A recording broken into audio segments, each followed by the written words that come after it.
How to get Grubhub Plus with Amazon Prime. For this, open your PC and open a browser that you prefer. In the search bar, you have to go and search for Amazon Prime. Then tap on the first suggestion of Amazon Prime Video and wait for you to be redirected to its official homepage. Once you are here, if you are already a member of Prime Video, tap on Sign In.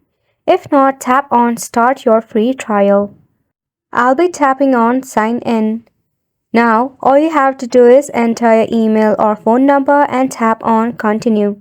Once you are logged in, you will find this option of Activate your Grubhub Plus. And through your Amazon Prime, you will be getting your Grubhub Plus membership free for 1 year and also access to unlimited deliveries with zero charge.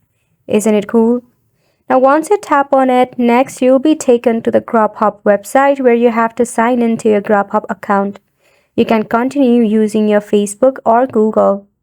Once you are in your Grubhub web page, if you tap on the username icon at the very top, you will find a list of options and you will also see the option of your Grubhub Premium or your Grubhub Plus. All you have to do is tap on your Grubhub Plus to explore more about your membership. Isn't it simple? So go ahead and give it a try, and thank you so much for tuning in.